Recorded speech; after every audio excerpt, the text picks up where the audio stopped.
按照您的吩咐，在虎头山外围的沟渠里灌满了水。昨天晚上就在泰丰逮到了八路的一条鱼。就这么简单的几个动作，就已经让虎头山的八路军疲于奔命了。卑职实在是佩服。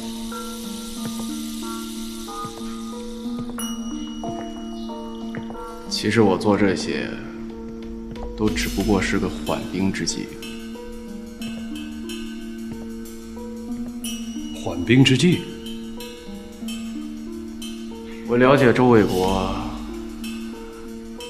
我目前做的这一切，不管我做什么，我想周卫国都会在最短的时间之内找到解决的办法。我目前所做的这一切，都只不过是为了我的突击队赢得时间。我要让他们在最短时间内熟悉这些全新的战术。刘主，恕卑职无礼。卑职以为，即便是没有这支突击队，只要有刘主您亲自坐镇指挥，全歼虎头山的八路军，也是指日可待的事情。你太不了解周卫国了。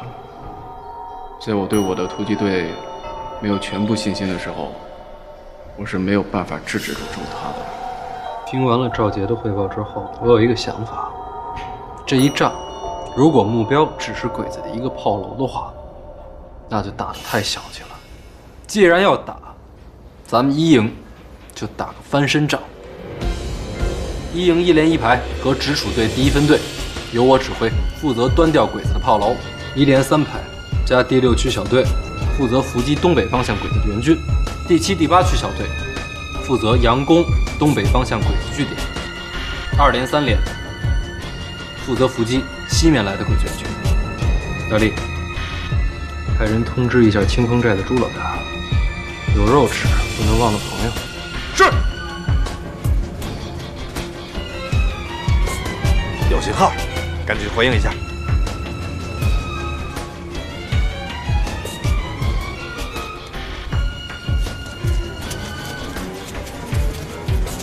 俊才，走，跟我下去招待客人。是。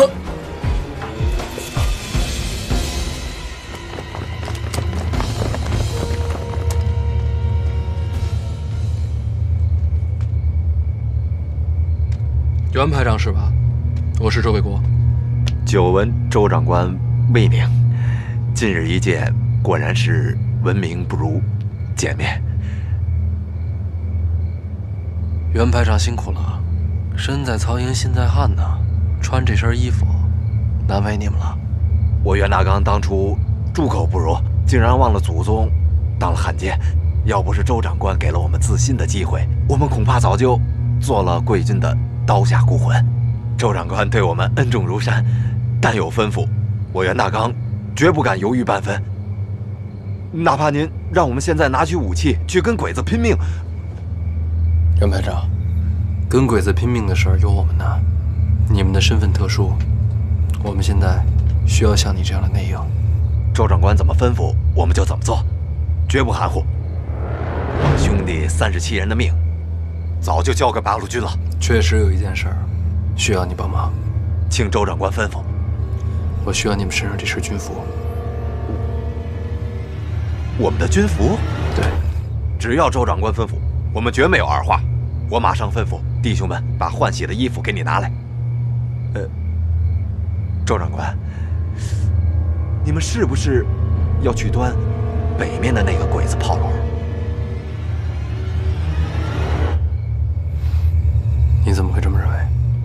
听说昨天晚上贵军在北面的那个鬼子炮楼吃了亏，我就想以贵军的形势，一定不会放过那个鬼子炮楼。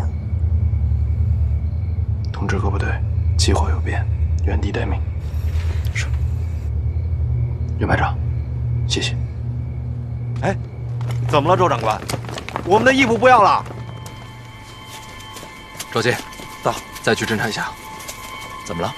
连一个伪军的排长都想得到我们要报复鬼子的炮楼，竹下军没道理想不到。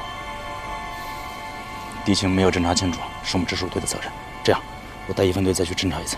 去吧，1分队走。直属队刚刚结束了最新的一次侦查，我们预定攻击的鬼子据点从表面上看没什么异常，可是我们绕过这个据点去接近其他2个据点的时候，在公路边发现了大量的鬼子和伪军。为了避免打草惊蛇，我们没有采取抵近侦察和火力侦察，只是留下了队员监视了他们的动静。这次侦查的结果已经很清晰了，鬼子设了伏兵，那就说明他们很可能已经知道我们的作战计划了。排长，鬼子有伏兵，这个仗咱们该怎么打？报告指挥官阁下，一切准备就绪了。宫本军辛苦了。多谢指挥官夸奖，能为天皇陛下效忠，分所应当，卑职诚惶诚恐。刘主，请恕卑职冒昧，我想问一句，你怎么能够肯定周卫国一定会报复我们的那个炮楼呢？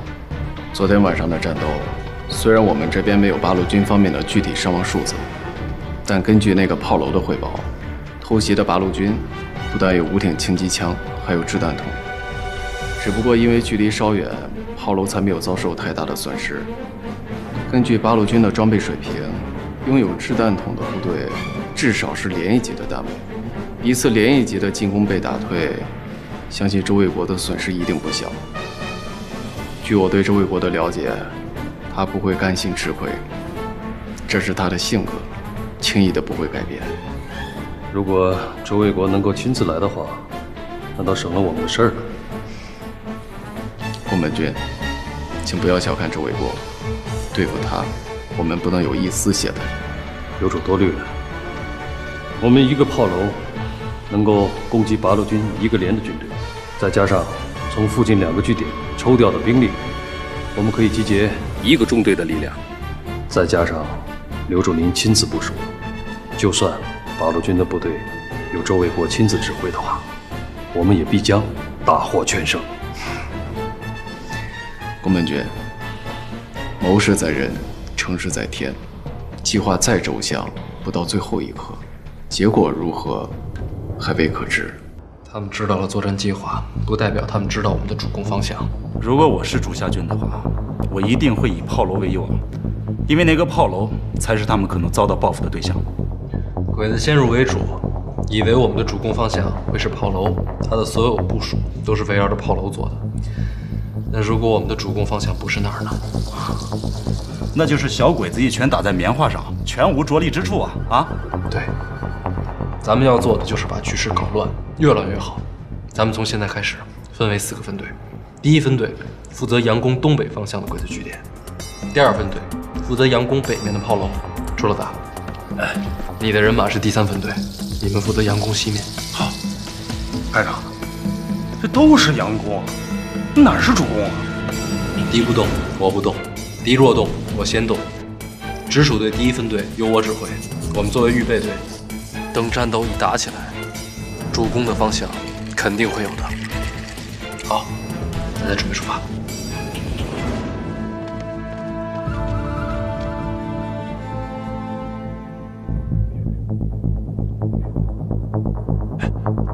排长，你说八路今晚真会来吗？这我哪知道？那太君还让俺们趴在这儿，一趴就是4、5个钟头。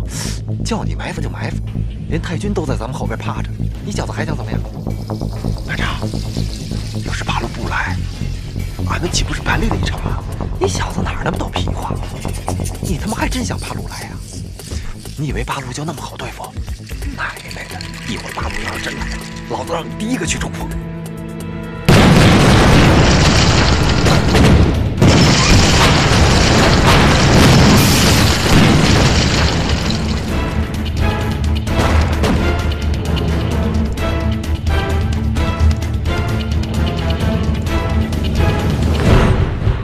刘主，情况有变，台风方向虎头山外围第1道封锁线的第16号、17号、18号3个据点，第2道封锁线的第10号据点，同时遭到了八路军的大规模袭击。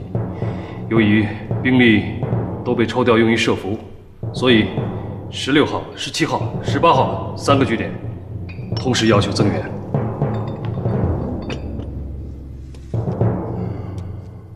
3个据点同时遭到袭击，也就是说没有主攻点。好一招浑水摸鱼，不过我就知道你没那么容易上当。刘主，八路军的主攻方向不明，我们该怎么办？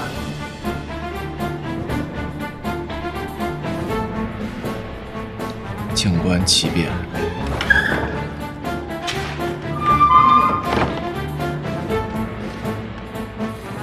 团长，这3个据点的佯攻证实了北面和东北方向鬼子据点都只有20几个人防守，马路边的鬼子伪军没有什么动静。朱家军呐，还真沉得住气。小鬼子不上当，我们下一步怎么办？鬼子不上当，咱们就真打。通知第1分队、第2分队，40分钟之后佯攻变总攻，以最快速度拿下所有鬼子的炮楼和据点。另外，通知清风寨的人马，40分钟之后也撤退。撤退之前，记得在路边埋上地雷。至于路边埋伏的鬼子，就让他们接着埋炮了。团长，我们就这么撤了吗？拿下2个据点，杀了40、50个鬼子，这趟算没白跑了。再这么打下去，胜负就不好说了。听我的，撤。是。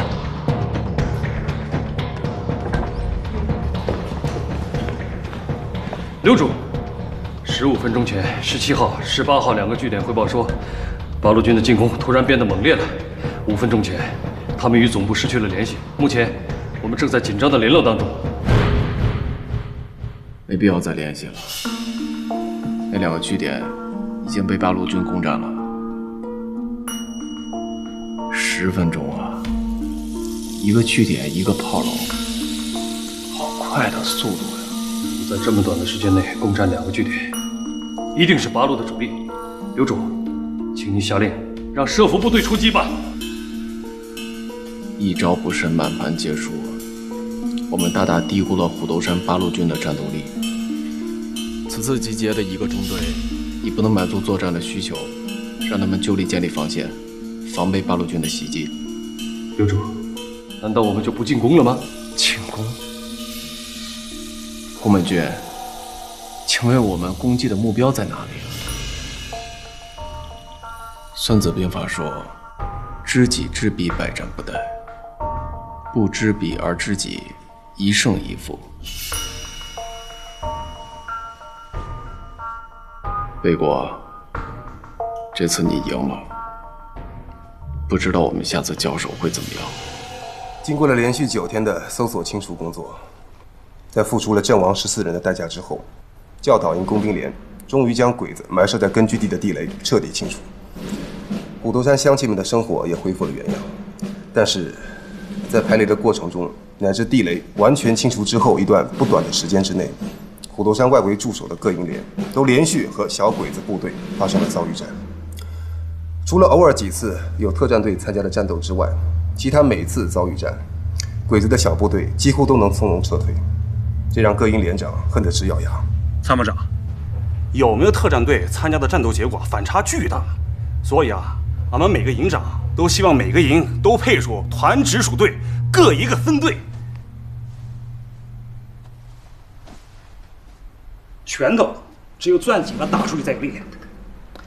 非但如此，因为朱夏军那支秘密部队有着极强的渗透能力，所以我建议还要抽调全团战斗力最强的1营3连，在加强了火力之后，和特战队共同组成一支由周卫国直接指挥的快速反应部队，以应对根据地内可能发生的紧急情况。报告。进来。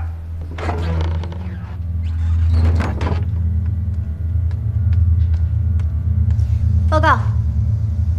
刚刚接到上级通报，据可靠消息，日军华北方面军将对华北抗日根据地进行一次大规模的扫荡，希望各个根据地加强戒备。好，等老周回来，立刻召开虎头山根据地军政领导会议。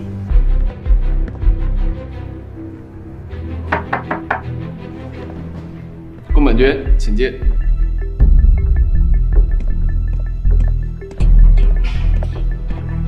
指挥官阁下，冈村司令官发来的训令。念吧。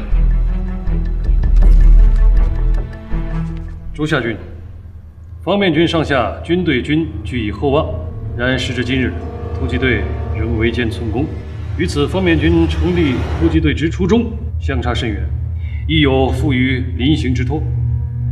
虎头山共匪以一隅之地牵制皇军甚重，虽于大局无碍，然恐他处竞相效仿，致华北匪患成燎原之势。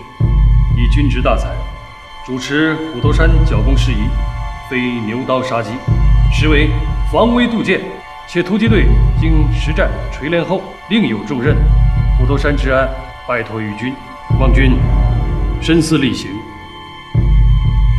凯旋之日，余当亲往迎之，祝五运长久。大日本军华北方面军司令冈村明次，昭和17年4月29日。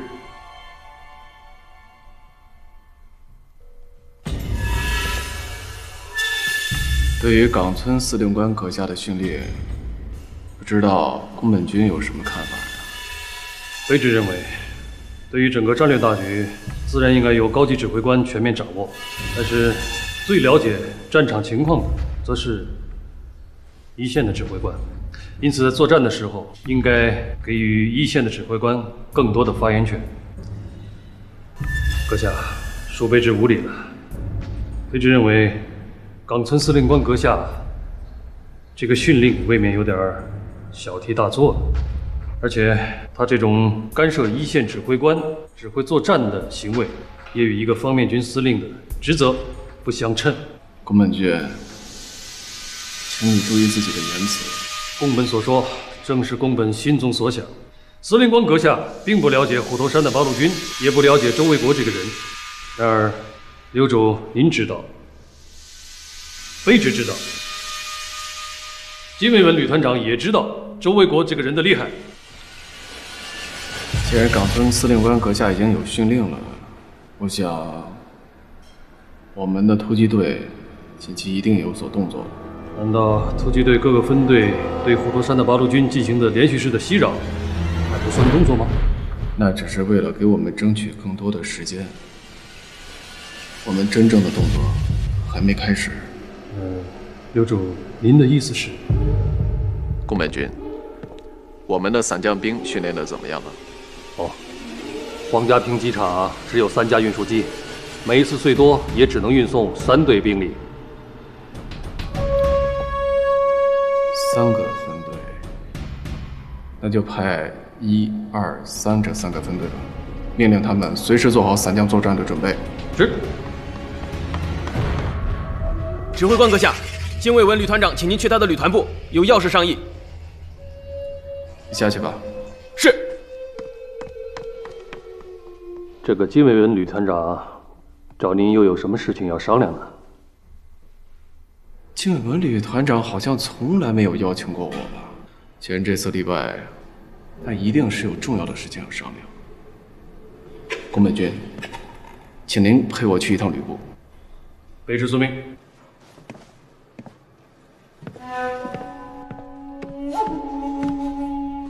竹下さんと宮本さんが来ました。どうぞ。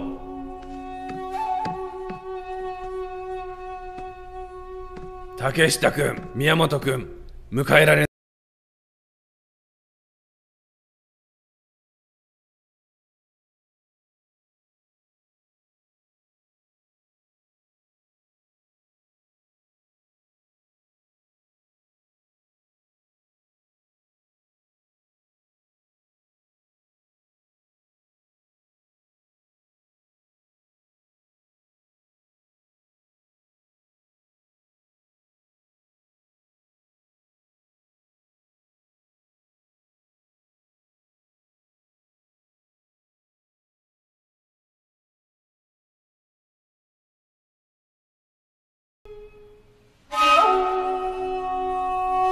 いい茶ですね。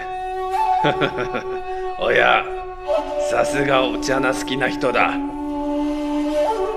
これは清源山の茶だ。美しい名前を持ってる。雨、霧の姫だと見なさい。葉っぱはみんな美しい少女の眉のようで。清源山の特産物だな。やはり旅団長殿もお茶の達人ですね。ただ山の特産物といえば清源さんは古東山と比べ物になりません。古東山の新茶を召し上がったことがありますか？もしかして宮本少佐は古東山のお茶を飲んだのか？宮本少佐の言いたいことはそうじゃないと思いますが、お互いに協力すれば来年までに古東山の新茶が飲めるようになることであります。よーしよーし、頼むぞ竹下、宮本、協力して古東山の八郎を殲滅するのだ。それから一緒にうまいお茶を飲もう。八郎軍を殲滅するのは簡単ではないと思います。君の言った通りだ。特にあの周英国、なかなか厄介なやつだ。旅団長殿がお呼びになって何のご用でしょうか？青函拠点を失った時、その地下の倉庫には100箱の特殊塩が隠れてた。特殊塩？この100箱のものは本来は投機作戦に用意したものの、まさか青函のような頑固な拠点も占領されたとは。これらの大事なものもこのまま八郎に取られてしまった。大王軍部の作戦報告書によっては青函拠点を失った後、地下の倉庫も含めて全て八郎に壊されていたのでは。もし本当そうならばよかったが、青函を失ってから4ヶ月後、大砲と清源の駐在軍指揮官は次々と八郎の手紙を受け、それらの手紙には明確にこの100箱が彼らの手にあると書いてあった。それだけで信じるものですか？だから手紙と一緒に黄色1号って特殊塩の塩缶、今検討しようとすることと何の関係がありますか？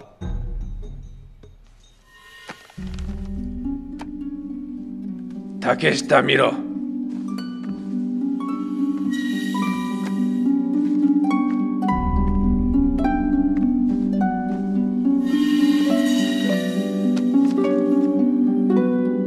5月10日までに敵古東山の八郎に徹底的な掃討をさせると命じる。また必要とするときに赤1号特殊塩を使ってもいい。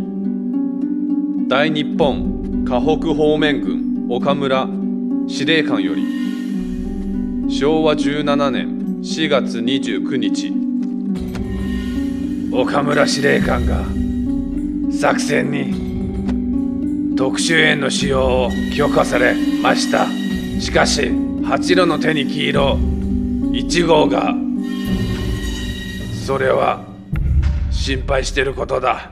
おっしゃっている意味は？つまり我々が古東山の八郎を攻撃する前に、お前が突撃隊を率いてあらかじめ行動して、八郎が黄色1号を隠したところを見つけて、そこを粉砕しろ。万が一的に使われたら大変やばいことになってしまうから。私は君の軍を命令する権利はないと分かったが、でも帝国の勇士のために頼むよ。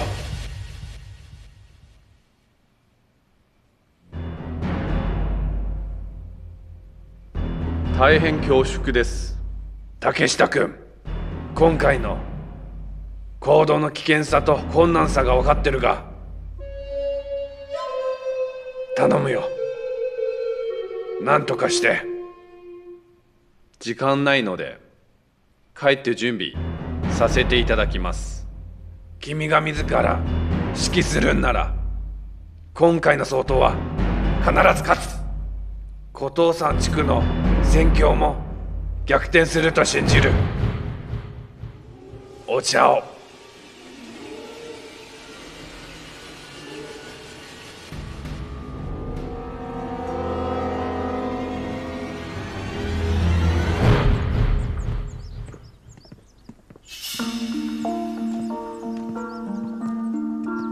刘主，您刚才为什么要答应他呢？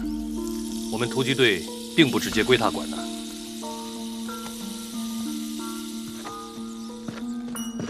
为了我们数千帝国勇士的安危，就算他不求我们，我们也应该担起这个责任啊。北志明白。可是刘主，您认为我们准备好了吗？你觉得司令官阁下会给我们充足的准备时间吗？北志担心的也正是这一点呐。就算我们准备好了，可是我们又怎么知道八路军把特种烟藏在什么地方呢？我们的任务不仅仅是寻找和摧毁八路军手中的特种烟，更重要的，我们是要摧毁八路军赵庄的指挥所，以及在八路军内部制造混乱。那刘主，您认为虎头山的作战还会有怎样的变数呢？首先，冈村司令官近期要对华北的八路军采取行动。司令官阁下在任关东军副参谋长和第2师团师团长的时候，就以打击反抗武装而闻名。相信这次定能旗开得胜，给华北的八路军以沉重的打击，同时也会对虎头山的八路军起到极大的震慑作用。其次，就是我们进入虎头山的方式。八路军怎么也不会想到，我们这次进入虎头山不是通过几个山口渗透进去，而是从天而降。这样一来，虎头山天险无异于一片坦途，而且虎头山的地形图，我们也可以利用航空兵进行空中侦察获得。宫本，你要明白，到目前为止，我们都没有在周卫国身上占到过任何便宜。北志明白。这第3点，就是你知道为什么在突击队当中，我会选择1、2、3这3个分队吗？刘主似乎在突击队最初组建的时候，就对第1、2、3分队提出了更高的作战要求，因此在整个突击队当中，第1、2、3作战分队作战能力也是最强的。我想，这也就是刘主选择这3个分队的原因吧。你说的只是原因之一，但不是主要原因。还请刘主明示。因为这3个分队的中文说得最好。刘主是想用其人之道还治其人之身呢？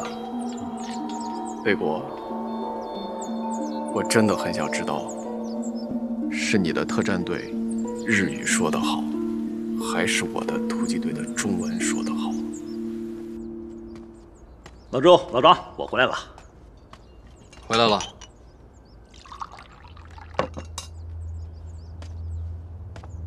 哎，张仁杰呢？赵庄去了。什么？又去赵庄了？他没事儿老往那儿跑干嘛？他说赵庄的小学缺老师，他正好过去给孩子们代课。这个张仁杰，一个大主任，还挺喜欢客串一下小学老师的。哎，我看他天天都往赵庄跑，未必真是为了去上课吧？你这话什么意思啊？哦，没事没事，你们接着忙，接着忙。魏国，有些话我得跟你说说了。你说。你和陈怡的事情，不能老这么拖着吧？这事儿还是以后再聊吧。我觉得张仁杰老去赵庄代课，就是冲着陈怡去的。这个时候，我觉得你张楚，你的好意我心领了，但是现在真的不是谈这些事儿的时候。这种问题，等到抗战结束了之后再说。啊，对了，我刚进门就看见你们俩在沙盘上比划，是不是又有什么新的行动了？最近鬼子的侦察机总在咱们这儿晃悠，我心里不踏实。那也没办法，你要是能给我弄2门高射炮来，我一定把飞机打下来。你要给我100支特战队，我还给你把天皇抓回来了，说那有用吗？哎呀，幸好是侦察机，要是轰炸机可就麻烦了。就算是侦察机，咱们也不能掉以轻心。出事了。鬼子对集中根据地动手了。情报上说，冈村宁次刚刚调集了5万精锐日军，亲自对集中根据地展开扫荡。我军主力部队未能突围，现在局势非常被动。他们出动了机械化部队和装甲兵，在冀中的大平原地区对付我们。冀中的队伍伤亡很大。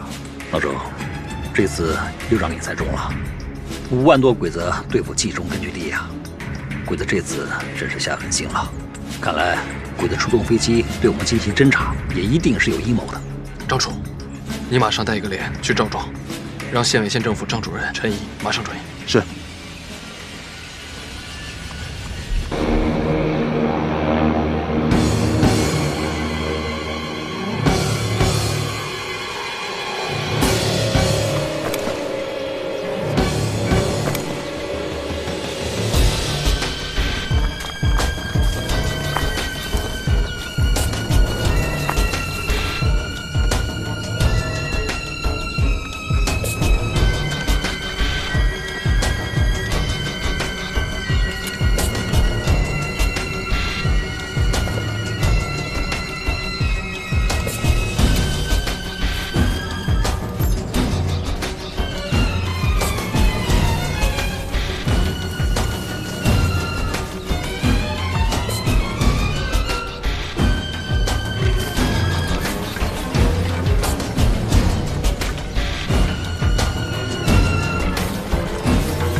各分队汇报降落情况。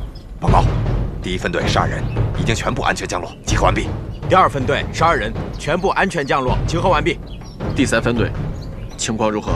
第3分队11人安全降落，有1人下落不明，有队员看到他跳出机舱后，降落伞未能正常打开。尸体找到了吗？第2分队正在搜索。降落范围这么大，群山之间找一具尸体谈何容易啊！况且我们时间不多了。常务命令，搜索任务取消，立刻撤回。是。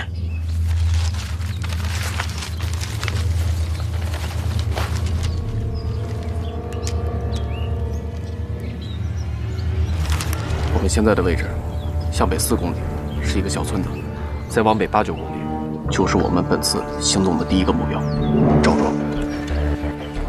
我知道，诸位都是帝国军人中的精英，但是我想提醒大家的是，我们现在在虎头山的腹地，我们是一支没有后勤支援的孤军，我们即将面对的是一支数量远远超过我们、训练有素、战斗力极强的八路军，他们也有一支数量不详、战斗力并不比我们低的突击队，所以我希望大家都能够重视你们的对手，尽量少犯错误，因为你们每犯一次错误，都有可能导致本次任务的失败，也有可能危及到每一位队友的生命，明白了吗？明白。立刻更换装备，埋藏降落伞包，10分钟后出发，目的地赵庄。是。立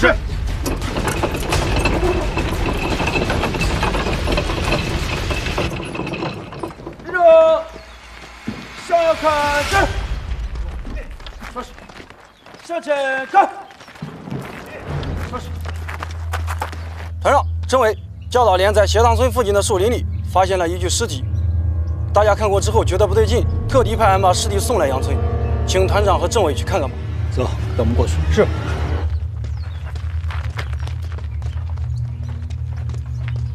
好，政委，你们看。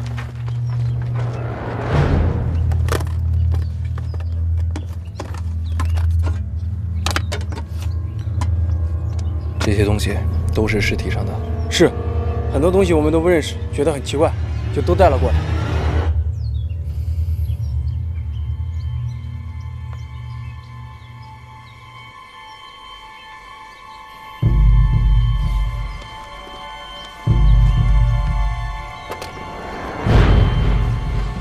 日本人？日本人怎么会在谢塘村呢？而且还穿着我们战士的制服。昨天到今天，谢塘村一带有没有鬼子的飞机经过？有。今天早上，我们都听到有鬼子的飞机响，而且和往常的不一样，好像飞得很低，声音很大，好像还不止一架。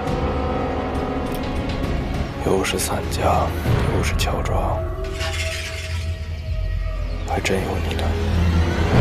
老周，你说什么呢？朱家军的突击队已经进山了。什么？进山了？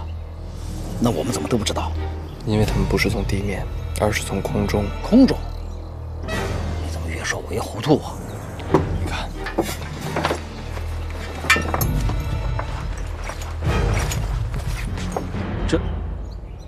这难道就是降落伞？战士们听到的声音不是鬼子的侦察机，而是他们的运输机。从死状上来看，这个人应该是在跳伞的时候主副伞都没能打开，所以摔死了。老周，那我们该怎么办？让3连和直属队马上集合。是。领导，谢塘村离赵庄不远，鬼子的目标很可能就是赵庄，加上这次行动很可能是由朱夏军亲自带队的，我得去会会他。杨村方面就由你留守了，一定处处小心，必要的时候可以先去转移。好。团直属队和3连已经在村口集合完毕，请指示。老周，小心啊！你也是，出发。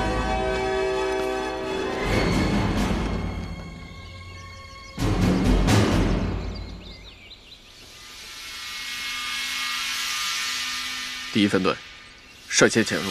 是。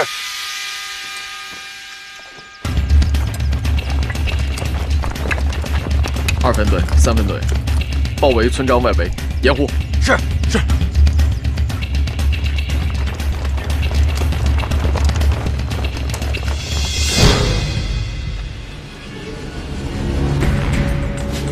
老团长，这里就是发现那具鬼子尸体的地方。老姐，这次鬼子特战队估计来了几十人。几十人？他们降落在谢塘村，目标肯定是赵庄一带。对，我想也是赵庄。乡亲们和县委县政府都已经转移了，鬼子这次呀，怕要扑个空了。可是小鬼子们来者不善，我怕他们呀，迟早会发现转移的县委县政府。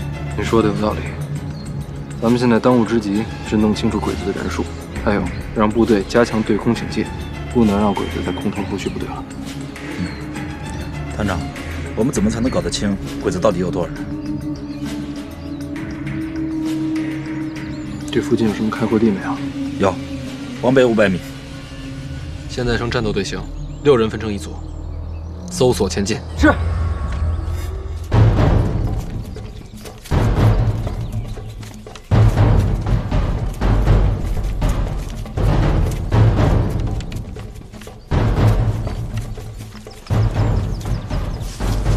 团长，有情况！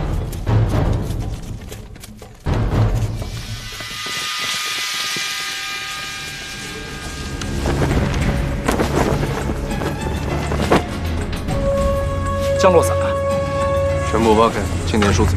是，过来。是。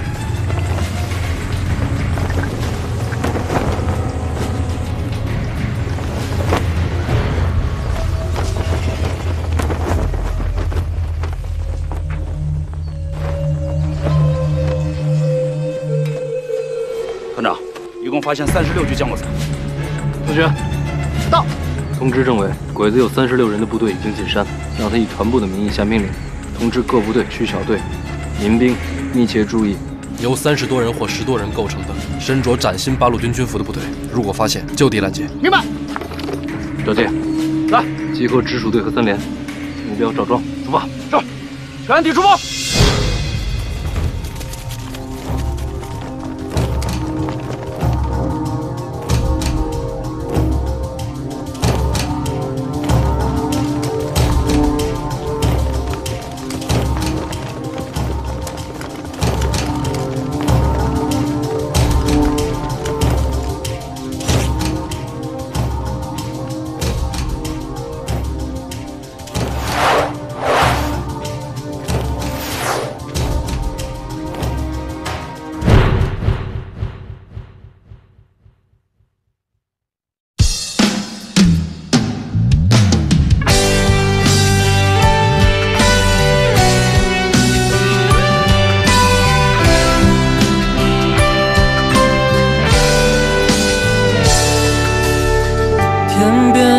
下一抹夕阳，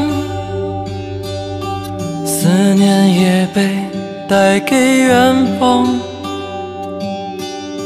渴望的爱情藏在心底，背起行囊，远走四方。有些时候，你我一样，挣扎着寻找方向，渐渐触摸到世间冷暖，也不寻常，也不慌张。我想做人一定要坚强，我想人间盛开着善良，我想所有的你都快乐，我想和你微笑面对忧伤。生命旅程就是战场，别再逃避，别再失望。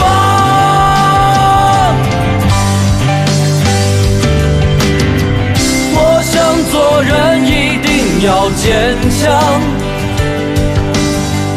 我想人间盛开着善良，我想所有的你都快乐，我想和你微笑面对忧伤。